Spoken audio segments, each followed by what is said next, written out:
તો બાળકો આજે આપણે 12th સ્ટાન્ડર્ડ સ્ટાર્ટ કરી રહ્યા છે. ઓકે, તો ભાઈ 12થમાં કયા ચેપ્ટર્સ છે, કેટલા ચેપ્ટર્સ છે એની વાત કરી લઈએ. સૌથી પહેલા કે ભાઈ જે આપણું 12th રહેશે એ 12th સ્ટાન્ડર્ડમાં આપણે બે પાર્ટ હોય. જેમ કે 11માં બે પાર્ટ હતા ને, પાર્ટ 1 અને પાર્ટ 2, એમ 12થમાં બી આપણી જોડે બે પાર્ટ રહેશે. આજથી આપણે 12th સ્ટાર્ટ કરી રહ્યા છીએ એટલે બધાએ પોતાનું જે ફોર્મેશન છે એ ક્લિયર કરી લેવું કે આપણે કઈ રીતના સ્ટડી કરીશું. બરાબર? કેમ કે જો ઓનલાઈન એજ્યુકેશન આપણું ચાલી રહ્યું છે તો એમાં તમારું જે ગોલ છે એ ફિક્સ હોવું જોઈએ. અને હવે તમને આની આદત થઈ ગઈ છે કે તમે 1 વર્ષ ભણ્યા છો, હવે આ વસ્તુ તમારા માટે નવી નથી. અને વચ્ચે 1-2 મહિના એવા આવ્યા કે તમે ઓફલાઈન પણ આવ્યા છો.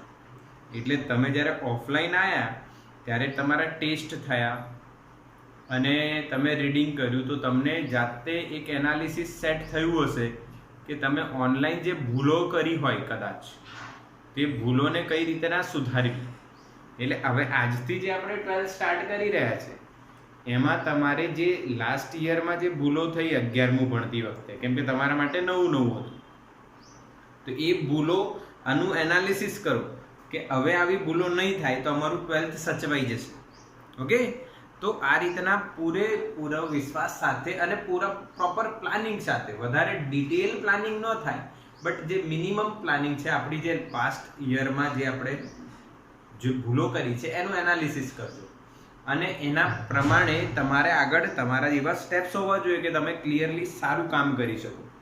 તો જો આપણે અહીંયા જે ભણાવવામાં આવે એ ફરી તમારે જોવું, ભણવું અને એનસીઈઆરટીમાંથી નોટ્સ બનાવી, આ જે અહીંયા ભણાવવામાં આવે અને એનસીઈઆરટી જે તમારી જોડે છે એ બંનેને ભેગા કરીને એક સારી નોટ બનાવી. પછી નોટ્સ બનાવ્યા પછી બીજી વસ્તુ શું હોય તો કે બીજી વસ્તુ શોર્ટેસ્ટ નોટ્સ બનાવી ચેપ્ટર વાઇઝ. જેમ કે એક ચેપ્ટરના બધા ઇક્વેશન અને નાના નાના કન્સેપ્ટ જે છે એ કન્સેપ્ટ 1 કે 2 પેજમાં કવર થઈ જાય, 1 કે 2 જ પેજમાં. એટલે તમારે રિવિઝન કરવું હોય તો એ જે 1 કે 2 પેજ હોય એટલું જ વાંચવાનું, વધારે નહીં. એટલે જેનાથી તમારું નીટનું બેઝ બી પાકો થતો જાય. એટલે આવી રીતના અત્યારથી ફોર્મેશન કરીને ચાલજો. ઓકે, તો ચલો સ્ટાર્ટ કરીએ છીએ આપણે 12th. તો 12થમાં ભાઈ આપણી જોડે બે પાર્ટ છે, પાર્ટ 1 અને પાર્ટ 2. ભાઈ જે પાર્ટ 1 જે છે એમાં આપણી જોડે એનસીઈઆરટીમાં 8 ચેપ્ટર છે. કેટલા છે ટોટલ? 8 ચેપ્ટર છે. અને અહીંયા આપણી જોડે પાર્ટ 2માં માત્ર 6 ચેપ્ટર છે, ખાલી 6 ચેપ્ટર છે. અહીંયા આપણી જોડે 8 ચેપ્ટર છે, અહીંયા ખાલી 6 ચેપ્ટર છે. પર જેઈમાં વર્ષે એક જે આપણો જૂનો ચેપ્ટર છે એના ક્વેશ્ચન્સ પૂછાયા છે. એટલે આપણે +1 કરીને ચાલીશું કે 7 ચેપ્ટર આપણે ભણવાના છે. કમ્યુનિકેશન સિસ્ટમ એટલે લાસ્ટ એક ચેપ્ટર હોય છે એ આપણે ભણવાનું રહેશે. ઓકે, બટ બોર્ડ માટે આપણે વાત કરીએ તો 8 અને 6 ટોટલ કેટલા ચેપ્ટર છે? 14 જ ચેપ્ટર છે. તમે આ વસ્તુને ખાસ ધ્યાનથી સમજજો, એટલું અઘરું નથી. 14 ચેપ્ટર છે. તમે એક ચેપ્ટર 1 મહિનામાં 2 ચેપ્ટર કરો સારી રીતના આરામથી તો તમારે 14 ચેપ્ટર પતાવવા માટે 7 મહિના જોઈએ. બરાબર? અને આ એપ્રિલ સ્ટાર્ટિંગ છે એટલે તમે આરામથી નેક્સ્ટ તમારા બોર્ડ પહેલા અને 7 મહિનામાં પૂરેપૂરું 12th ફિઝિક્સનું કમ્પ્લીટ કરી શકો છો આરામથી, એકદમ ઇઝીલી. એટલે વેલ પ્લાન્ડ જો મેનરમાં તમે ચાલશો તો આટલા ચેપ્ટર્સ તમે કેટલા મહિનામાં ક્લિયર કરી શકો છો? ખાલી ને ખાલી 7 મહિના. અને આ જ ટાર્ગેટથી આપણે ચાલવાના છે. એમાં જેઈ નીટના અલગ લેક્ચર્સ હશે. ઓકે, તો 14 ચેપ્ટર માટે આપણે પહેલું ચેપ્ટર જે છે, અચ્છા હવે બીજી એક વસ્તુ કહી દઈએ, થોડી નોર્મલ વાત કરી દઈએ. ભાઈ આમાં જે છે આપણે 11માં જેવું ભણ્યા ને એવું જ છે.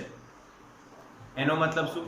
તો કે જેમ કે મિકેનિક્સ હતું, યંત્રશાસ્ત્રો, એમાં અલગ અલગ ચેપ્ટર્સ હતા.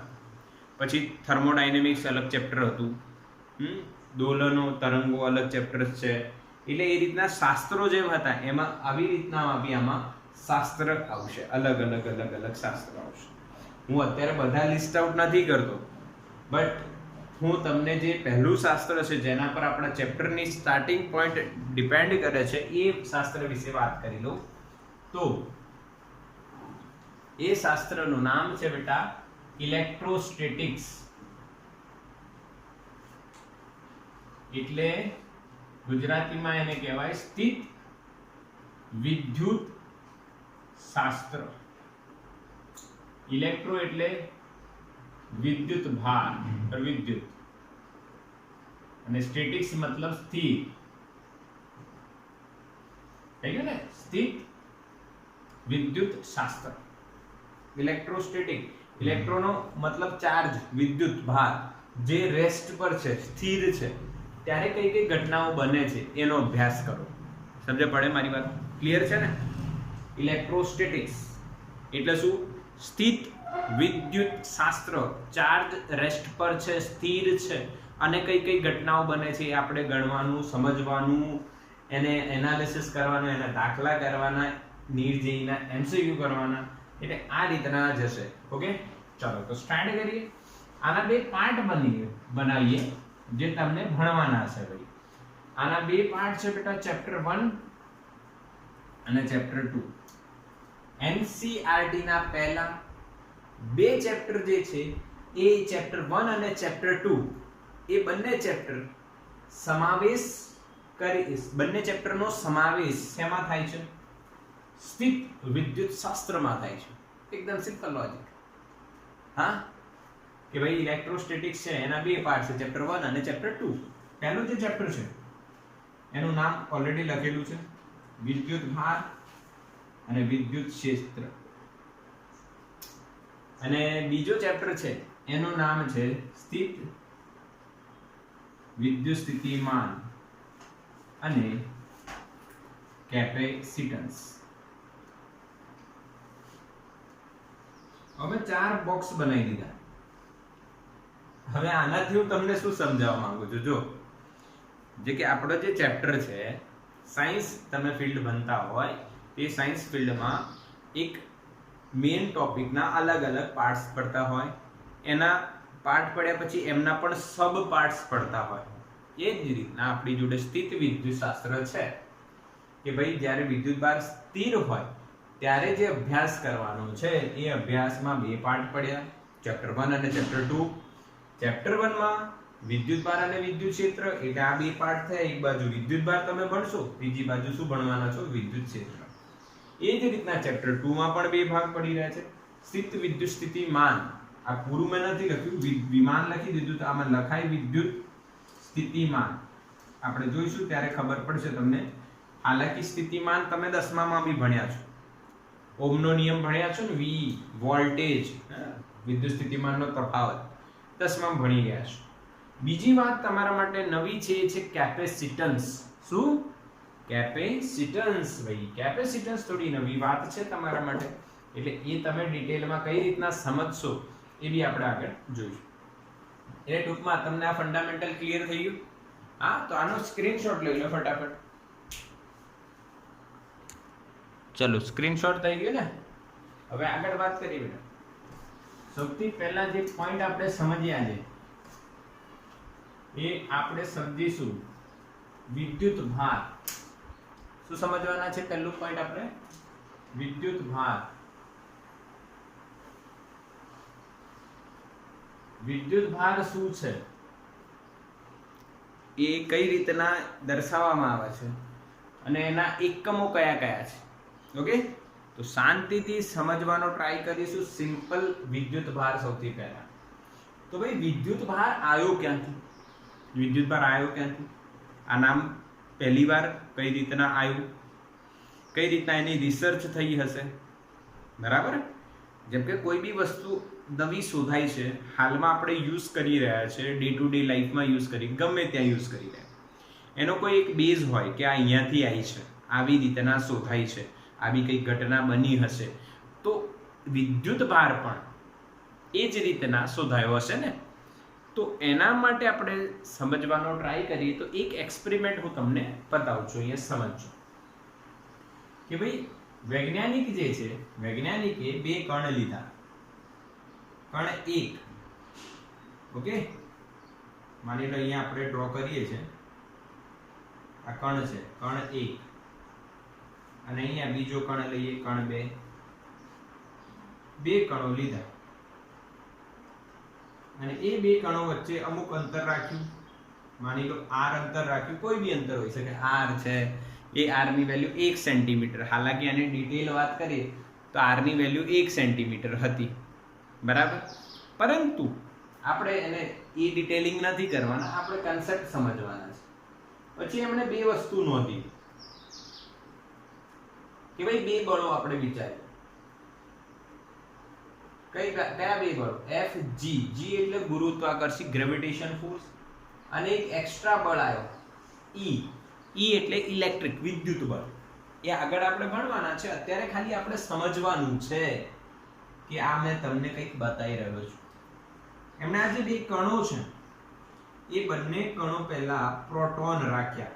P લખું એટલે સમજવાનું શું, પ્રોટોન. તમે ભણેલા તો છો ને, પ્રોટોન, ઇલેક્ટ્રોન અને ન્યુટ્રોન, ત્રણ મૂળભૂત કણો, પ્રોટોન, ન્યુટ્રોન અને ઇલેક્ટ્રોન, યાદ છે. આપણને અત્યારે આમના નામ નથી ખબર એવું રાખીને આપણે ચાલી કે પ્રોટોન કોઈ કણો છે, કોઈ બે કણો છે, ઘણા બધા કણો હોય, પરંતુ જ્યારે અણુને તોડ્યા, અણુને તોડવામાં આવ્યા, પછી પરમાણુને તોડવામાં આવ્યા, તો પરમાણુની અંદર ત્રણ કણો જોવા મળ્યા, પ્રોટોન, ઇલેક્ટ્રોન અને ન્યુટ્રોન. તો એમનો લઈને વૈજ્ઞાનિકોએ નામ અને એમના વિદ્યુત ભારોનો જે આન્સર આપ્યો કે આટલું એનું આ વિદ્યુત ભાર હશે, એ કઈ રીતના આવ્યું હશે, કઈ રીતના રિસર્ચ થઈ હશે, એની ચર્ચા થઈ જશે. તો બે પ્રોટોન રાખ્યા, તો વૈજ્ઞાનિકોને શું જોવા મળ્યું કે બંને વચ્ચે ગુરુત્વાકર્ષી બળ તો લાગે છે. હવે આ વાત તો આપણી પણ ક્લિયર છે કે જ્યારે કોઈ બે કણ હોય જેમનું દળ હોય કંઈક m1 અને m2, તો ગુરુત્વાકર્ષી બળ તો લાગવાનું છે. કયું, g m1 m2 over r2, આ તો લાગવાનું જ ને. ચેપ્ટર 8 માં ભણ્યા છો, 11મા ધોરણમાં, આ તો લાગવાનું જ. આ બળ, ગુરુત્વાકર્ષી બળ જે લખ્યો મેં અહીંયા, એ લાગવા માટે શું જોઈએ, દળ જોઈએ.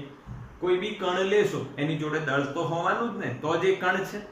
કણની વ્યાખ્યા જેવી હોઈ શકે ને, કણ એ શું છે, કોને કણ કહેવાય, કે જેની જોડે દળ હોય, અને દળ ધરાવતો બિંદુવત પદાર્થ, એટલે બહુ નાનો હોય, એટલે દળ તો છે જ, અને દળ હોય તો આ બળ તો લાગવાનું જ છે.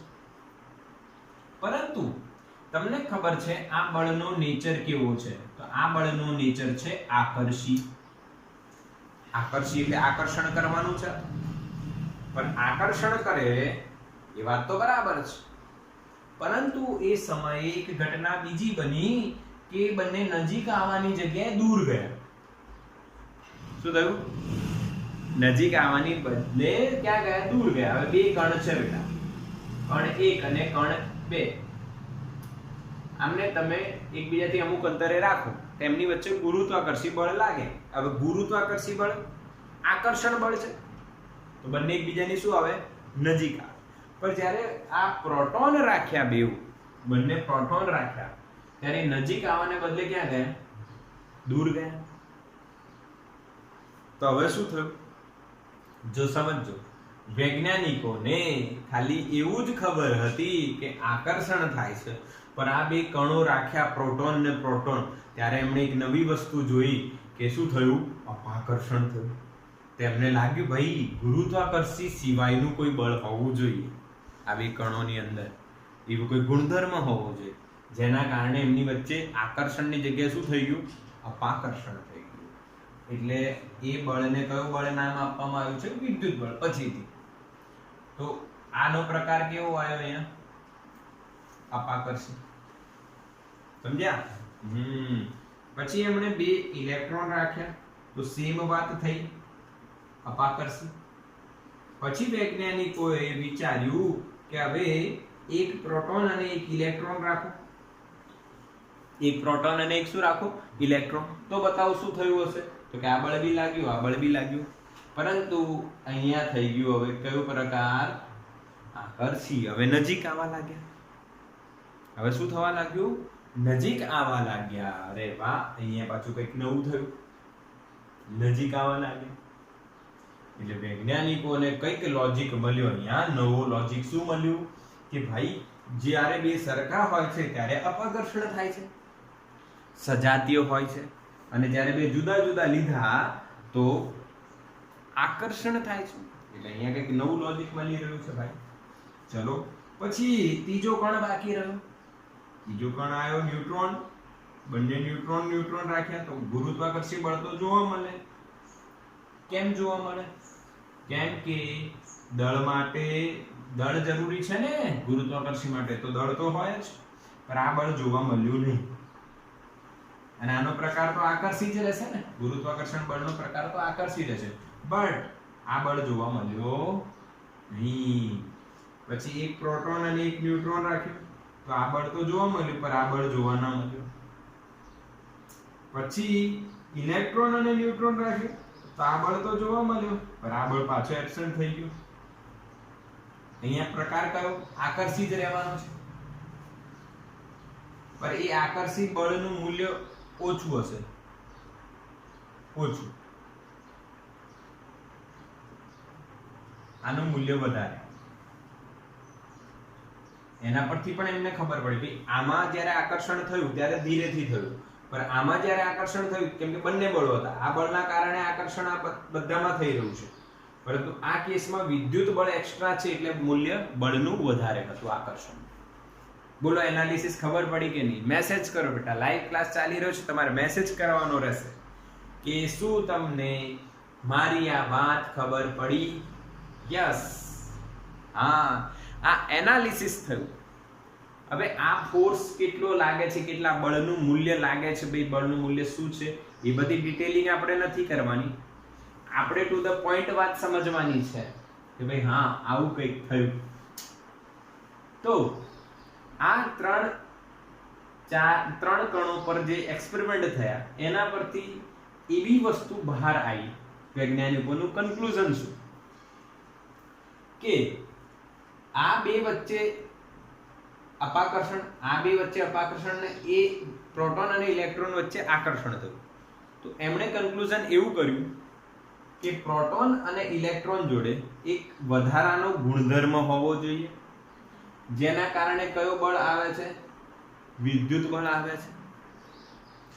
આ વધારાનો ગુણધર્મ આની જોડે જેવો હશે એવો જ આની જોડે ન હોવો જોઈએ, એનો ઊંધો હોવો જોઈએ, એનો વિરુદ્ધ હોવો જોઈએ, તો જ આ બળનો જે ગુણધર્મ છે અપાકર્ષિથી કયું થાય? આકર્ષિત. આ કન્ક્લુઝન કરીને વૈજ્ઞાનિકોએ એવું કીધું કે ભાઈ પ્રોટોન, ઇલેક્ટ્રોન અને ન્યુટ્રોન આની જોડે આ ગુણધર્મ ધન લો તો આની જોડે ગુણધર્મ ઋણ લઈએ, બરાબર કે નહીં? અથવા આનું ઋણ લીધું હોત તો આનું શું થતું? ધન થતું, કોઈ વાંધો નહીં. ઓકે. અને આની જોડે એ ગુણધર્મ નથી એટલે જીરો. આની જોડે એ ગુણધર્મ નથી, ના એ ધન છે ના એ ઋણ છે. બોલો ક્લિયર વાત? સમજ પડી? એટલે આ પ્રયોગ પછી ડિસ્કવરી થઈ કે ભાઈ પ્રોટોન એ ધન વીજભારિત છે, ઇલેક્ટ્રોન એ ઋણ વીજભારિત હશે, અને ન્યુટ્રોન જોડે વીજભાર નથી, કોઈ પણ પ્રકારનો વીજભાર, એટલે કે આ ગુણધર્મ નથી. ઓકે. તો આના પરથી આ ગુણધર્મ જે છે એને શું નામ આપવામાં આવ્યો? વિદ્યુતભાર, જેના કારણે આ બધી ઘટનાઓ બની રહી છે, આકર્ષી કે અપાકર્ષી. ચલો હવે આની વ્યાખ્યા સમજીએ, ધ્યાન આપજો. જે મૂળભૂત આંતરિક ગુણધર્મને કારણે કણો વચ્ચે વિદ્યુત બળ, અથવા તમે એવું કહી શકો વિદ્યુત બળ ના લખવું હોય તો ગુરુત્વાકર્ષી બળ સિવાયનું વધારાનું બળ લાગે છે તેને વિદ્યુત ભાર કહેવાય.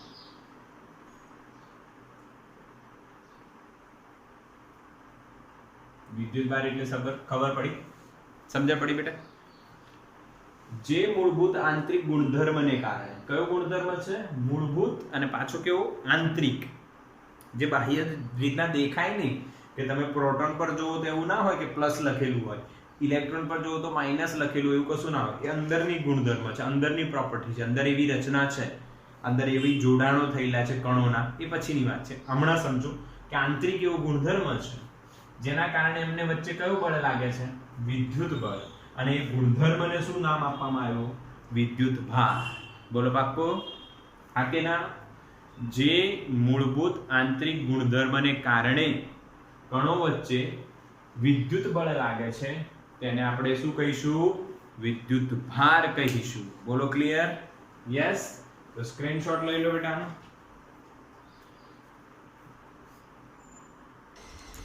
ચલો ડન. હવે વિદ્યુત ભારના એકમની વાત અને એને કઈ રીતના દર્શાવાય એ વાત કરી લઈએ.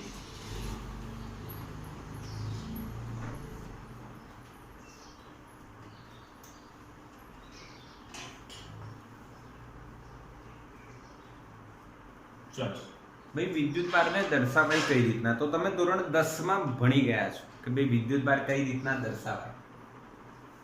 તો એને દર્શાવવા માટેની સંજ્ઞા હોય અને એ સંજ્ઞા અલગ અલગ બે પ્રકારે આપણને મળી રહે છે. કેપિટલ ક્યુ અથવા સ્મોલ ક્યુ. આ બે રીતના તમે એને દર્શાવી શકો.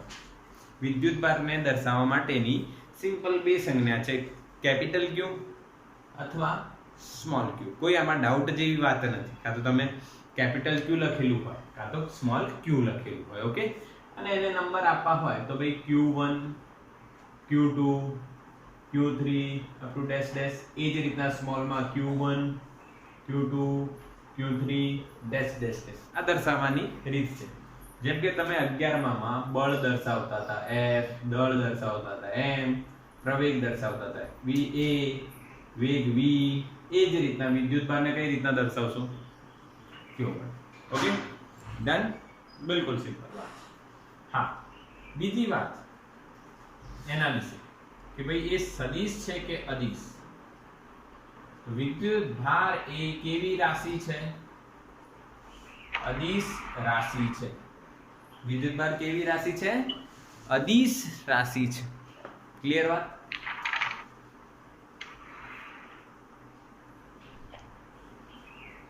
વિદ્યુત ભાર કેવી રાશિ છે બેટા? અદિશ રાશિ છે. એટલે એને દિશા નથી હોતી, એને માત્ર શું હોય છે? મૂલ્ય હોય છે. તો આપણને ખબર પડી. ચાલો સરસ. હવે ત્રીજી વાત આપણે એની કરીશું એકમોની.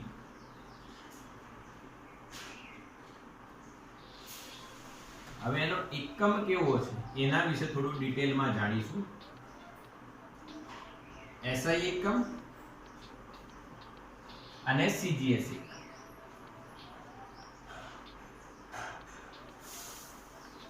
SI એકમમાં ધ્યાનથી સમજીશું. એકદમ ઈઝી વાત છે. તમે ધોરણ 10 માં બી ભણ્યા હશો કે ભાઈ SI એકમ એનો કયો છે?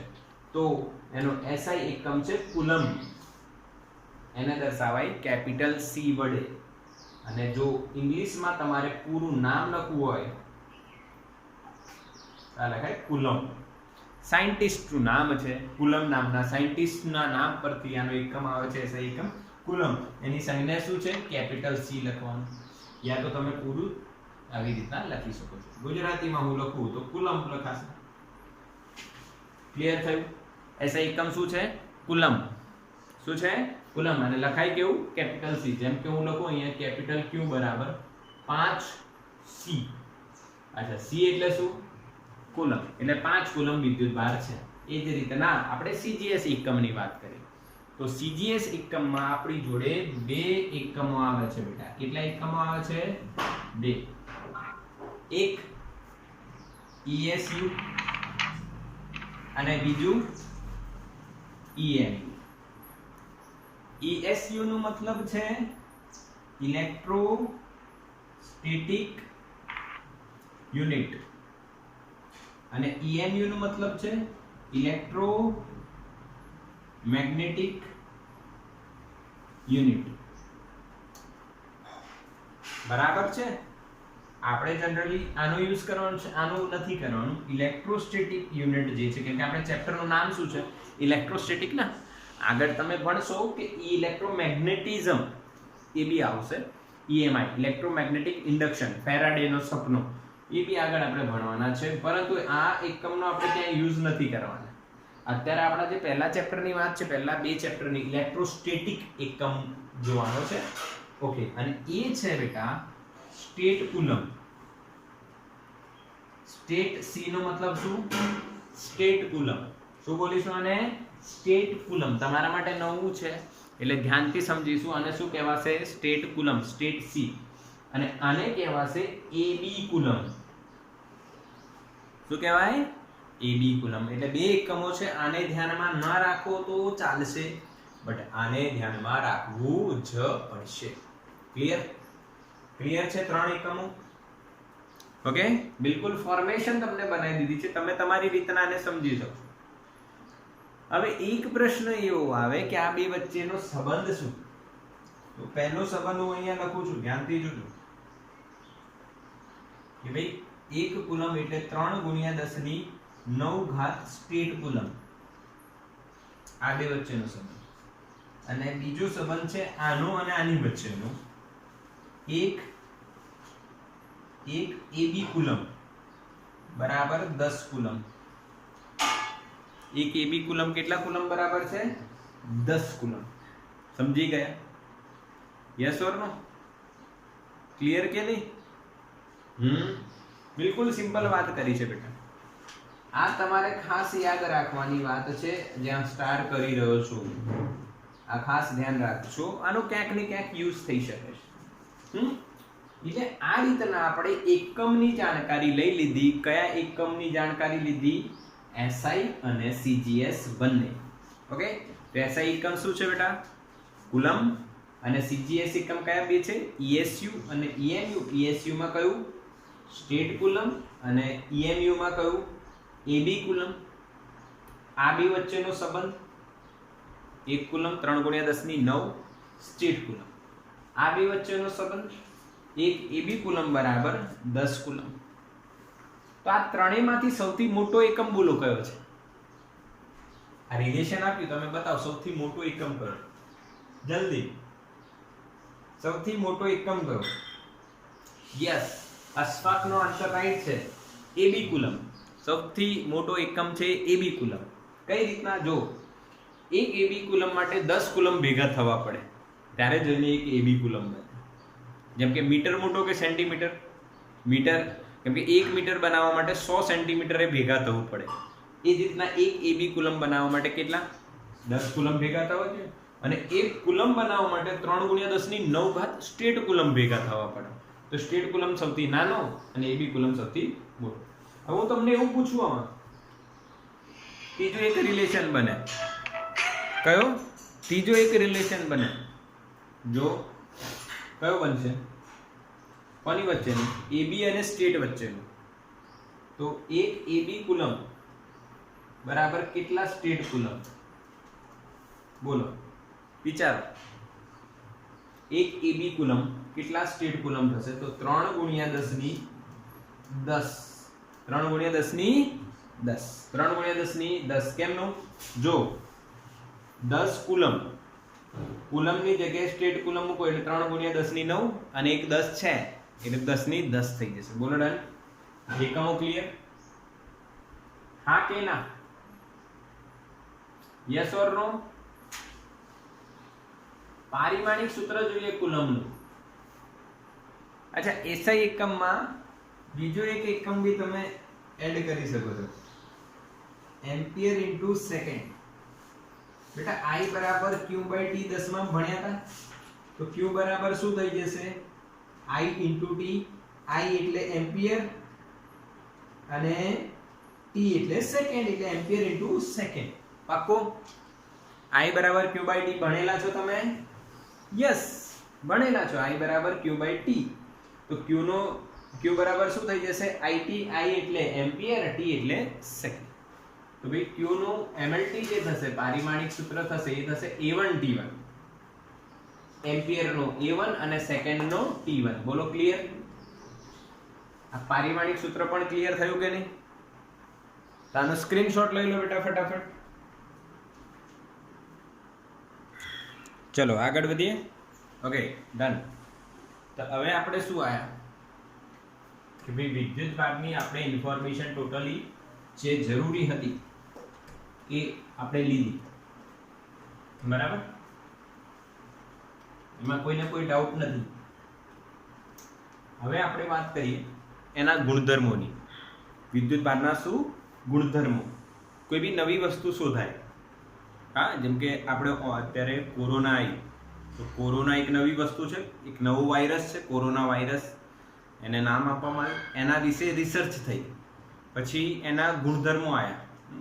આપણે એના ગુણધર્મો અંદર જઈને શું કરે છે એની વાત કરવી નથી, આપણે સમજવું છે કે એના સિમ્ટમ્સ, એ બીમારી થાય ભાઈ કોરોનાની કારણે, તો ભાઈ શરદી, ખાંસી, તાવ, શ્વાસ લેવામાં તકલીફ, આવી બધા એના ગુણધર્મો નીકાળવામાં આવે કે ભાઈ આવું થાય તો આ બીમારી થાય તો આવું આવું થશે. એ જ રીતના કોઈ બી નવી વસ્તુ હોય, જેમ કે વિદ્યુત ભાર તમારા માટે હાલે નવું જાણીને આપણે જઈએ આગળ. તો આ વિદ્યુત ભાર આવ્યો તો એના ગુણધર્મો કયા કયા વસ્તુ, કઈ વસ્તુ એનેથી આપણે સમજી શકીએ છીએ ભાઈ ગુણધર્મો કયા કયા હોઈ શકે. તે ગુણધર્મની વાત કરીએ તો ગુણધર્મો આપણી જોડે 3 છે. આપણે એના 3 ગુણધર્મો સમજવાના છે એકોર્ડિંગ ટુ એનસીઈઆરટી. આપણે એનસીઈઆરટી ફોલો કરીશું, એ બી તમને ખબર છે. 3 ગુણધર્મો છે બેટા. પહેલું, તેનો સરવાળો શક્ય છે. વિદ્યુત ભારનો સરવાળો શક્ય છે, પહેલું ગુણધર્મ. હવે તમે એમ કહેશો આ ગુણધર્મ સરવાળો શક્ય છે, તો સર સરવાળો તો કોઈ બી વસ્તુનો થઈ શકે, એવું થાય ને? પહેલા બાળપણમાં તમે સૌથી પહેલા જે ગાણિતિક પ્રક્રિયા શીખી હોય એ લગભગ સરવાળો જ હોય, હા કે ના? સરવાળો તો શક્ય હોય ને, કોઈ બી વસ્તુનો સરવાળો તો સર શક્ય જ હોય ને.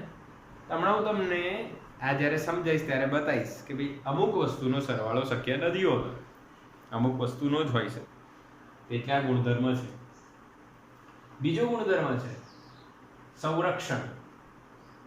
વિદ્યુત ભારનું સંરક્ષણ થાય છે. એટલે સંરક્ષણ થાય એ કઈ રીતના એ ગણ આપણે આગળ સમજીશું. સંરક્ષણ શક્ય છે. અને ત્રીજી વાત આવે છે ક્વોન્ટાઇઝેશન, ક્વોન્ટમીકરણ. આ તમારા માટે નવી વાત કહેવાય, ક્વોન્ટમીકરણ. તો બી એ બી ડિટેલમાં આપણે સમજીશું. આજના લેક્ચરમાં આપણે પૂરેપૂરું કવર થાય કદાચ કે ન થાય, પણ હા આ ગુણધર્મ આપણે કવર કરી લઈશું. આ બે આપણે નેક્સ્ટ લેક્ચરમાં જોઈશું. આપણી જોડે ટાઈમની લિમિટેશન છે. ઓકે, તો પહેલો જે ગુણધર્મ છે એ કયો છે? વિદ્યુત ભારનો સરવાળો શક્ય છે. હવે સરવાળો શક્ય છે એનો મતલબ કઈ રીતના સમજાઈ શકે? તો એક એક્ઝામ્પલ આપું. ક્ષેત્રફળ. શું વાત કરી રહ્યા છે આપણે? ક્ષેત્રફળ. સમજો, ક્ષેત્રફળ એટલે તમને બધાને ખબર છે કે ભાઈ ક્ષેત્રફળ શું છે. ચલો ભાઈ ક્ષેત્રફળ એક એક્ઝામ્પલ છે બેટા. ક્ષેત્રફળ, ક્ષેત્રફળ કઈ રીતના હોઈ શકશે એ જો સમજો કે ભાઈ ક્ષેત્રફળમાં આપણે 2D અને 3D ની વાત કરીએ.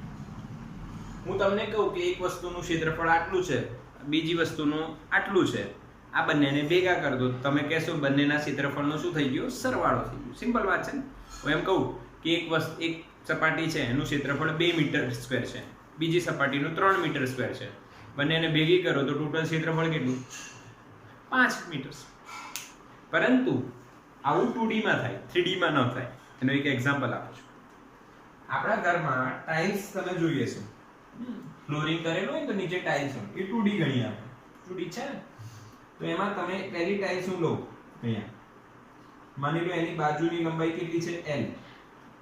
તો આનું ક્ષેત્રફળ કેટલું થાય? ચોરસ ગણીએ તો L² ચોરસ. બીજી ટાઇલ તમે લો તો એની બાજુ પણ L છે, તો બાજુની લંબાઈ L છે, તો એનું ક્ષેત્રફળ કેટલું થાય? L² થાય ભાઈ. આનું L² ને આનું L². હવે બંનેને ભેગી કરી દો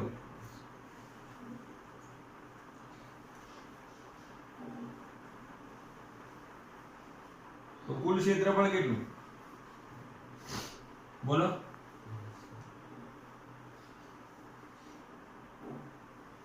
A1 plus A2 થઈ જશે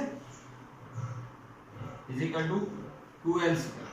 તમે એમ બી લંબચોરસ લઈને ગણો તો l + l 2l 2l ગુણ્યા l એટલે 2l² થઈ ગયું. તો તમે કહેશો હા સર અહીંયા સરવાળો થયો, પરંતુ જો આ જ ક્ષેત્રફળ રાશિ લઈએ અને એને 3D માં લઈએ આપણે, એટલે 3D માં એક એક્ઝામ્પલ હું લઉં છું સમઘન.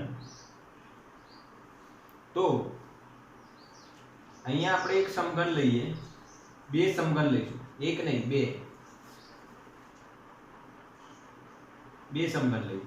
આની બાજુની લંબાઈ l છે, તો સમઘનનું કુલ સપાટીનું ક્ષેત્રફળ કેટલું થાય? 6l². સમઘનમાં 6 બાજુ હોય, એક બાજુનું ચોરસ લઈએ અને એ ચોરસનું ક્ષેત્રફળ લઈએ l² તો 6 બાજુનું 6l². સિમિલરલી બીજો હું સમઘન અહીંયા લઉં, સેમ ટુ સેમ લંબાઈ, તો આનું ક્ષેત્રફળ પણ સેમ ટુ સેમ 6l² થાય. હવે જેમ આમાં થયું l² + l² 2l² થવું જોઈએ, એ જ રીતના આમાં પણ થવું જોઈએ ને. 6l² + 6l² કેટલું થાય? 12l². પર ક્ષેત્રફળમાં 3D માં જ્યારે આપણે વિચારીએ એના સપાટીનું ક્ષેત્રફળ લઈએ, બહારની સપાટીનું ક્ષેત્રફળ, તો એવું નથી થતું. જો બંનેને ભેગા કરી દઈએ આપણે, આવું થાય તો ક્ષેત્રફળ કેટલું થશે? આ બંનેને ભેગા કરીએ તો વિચારો જવાબ બોલો, વિચારો જવાબ શું આવશે? 6l² + 6l² 12l² થાય ના, અહીંયા જવાબ આવશે 10l². કેટલો આવશે? 10l². નીચેનો પાર્ટ દેખાય છે? Yes, clear. 10l². 10l². હવે તમે કહેશો સર કઈ રીતના 10? તો તમે વિચારો, બે ચોકના બોક્સ જોયે છે, કાં તો તમે એલું રૂબિક્સ ક્યુબ જોયું છે, એલું આમ સોલ્વ કરીએ છીએ પઝલ વાળું, એવા બે ક્યુબ લઈ લો, બરાબર? એ ચોરસ હોય, એકને તમે જુઓ તો તમને 6 બાજુ દેખાશે, બીજાને તમે જુઓ તો 6 બાજુ 6l² છે. પણ જ્યારે એમ બંનેને ભેગા કરી દેશો તો જ્યાં બંને જોઈન્ટ થયા હશે એ બાજુ તો આપણને નથી દેખાવાની ને, બે એટલે બે બાજુ ઓછી થઈ જાય, એટલે કેટલું આવે? 10l². બોલો ક્લિયર? સમજણ પડી આ વાત? એટલે ક્ષેત્રફળનો સરવાળો શક્ય છે, પણ ક્યાં? 2D માં. 3D માં આવું થતું નથી. એ જ રીતના વિદ્યુતભારનો સરવાળો શક્ય છે. આપણે પહેલી પ્રોપર્ટી ભણી રહ્યા છીએ. ઓકે, તો કઈ રીતના? તો વિદ્યુતભાર લઈએ આપણે Q, તો Q1 + Q2 + Q3, આ તો સ્મોલ માં લખવું હોય તો પહેલો વિદ્યુતભાર Q1, બીજો Q2, આવા ઘણા બધા વિદ્યુતભારો લઈએ, તે બધાનો સરવાળો શક્ય છે. હવે એમાં સમેશન ઉમેરી દે તો Qi લખાય. તો બેટા આ થયો પહેલો ગુણધર્મ કે વિદ્યુતભારોનો સરવાળો શક્ય છે. બીજા બે ગુણધર્મો આપણે નેક્સ્ટ લેક્ચરમાં જોઈશું. આનું સ્ક્રીનશોટ લઈ લો.